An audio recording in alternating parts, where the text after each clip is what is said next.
OBC में बड़े लोग पैदा कर दो। तो इन लोगों ने कहा बड़े लोग पैदा होने से क्या मतलब है? तब बाबा साहब ने कहा जिस समाज में 10 डॉक्टर, 20 इंजीनियर, 30 वकील पैदा हो जाते हैं, उस समाज की तरफ कोई आंख उठाकर नहीं देख सकता। 1953 में बाबा साहब ने यह बात कही और 1956 आते आते बाबा साहब के विचार बदल गए और आगरा के रामलीला मैदान में कहा मुझे पढ़े लिखे लोगों ने धोखा दिया, अनपढ़ों से मुझे कोई शिकायत नहीं। तो शिवदयाल सिंह चौरसिया जी, उन्होंने काका साहब कालेलकर कमीशन में लिखा और उसकी वजह से जब नेहरू ने उसको पढ़ा तो नेहरू आग बबूला हो गए और आग बबूला हो गए तो कालेलकर को डांटा और कालेलकर से चिट्ठी लिखवा लिया आयोग के विरोध में, कमीशन की सिफारिशों के विरोध में, और उसको रद्दी की टोकरी में डालने का काम किया, क्योंकि बाबा साहब अम्बेडकर का महापरिनिर्वाण हो गया था, खत्म हो गया था दबाव, तो इसलिए कर दिया। तो नेहरू नहीं चाहते थे, एक साथ कई काम किया ब्राह्मणों ने, अल्पसंख्य ब्राह्मणों ने बहुसंख्य बन के देश की सत्ता पर कब्जा करने के लिए एक साथ कई काम किया।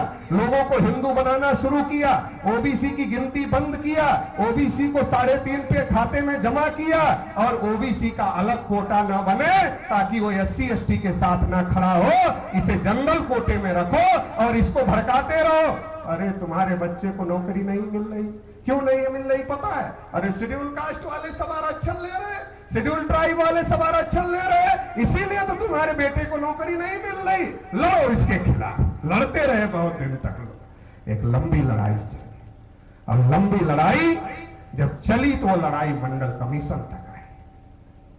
नेहरू जी ने 1951 में जनगणना रोका, 1961 में फिर नेहरू जी देश के प्रधानमंत्री थे, फिर उन्होंने रोका, 1971 में इंदिरा जी देश की प्रधानमंत्री थी, उन्हीं की बेटी थी, तो बाप से अलग काम कैसे करती, उन्होंने रोका, और 1981 में फिर इंदिरा जी देश की प्रधानमंत्री थी, फिर उन्होंने रोका, 2 बार बाप ने रोका, 2 बार बेटी ने रोका, और 1991 में नरसिम्हा राव देश के प्रधानमंत्री थे जब गिनती का समय आया, वो दक्षिण भारत के तेलंगाना के ब्राह्मण थे, उन्होंने रोका, और 2001 में अटल बिहारी वाजपेयी जी देश के प्रधानमंत्री थे, अभी तक कांग्रेस के रोक रहे थे, अब बीजेपी वाले आ गए, अभी तक कांग्रेस वाले रोक रहे थे, 2001 में बीजेपी वाले आ गए।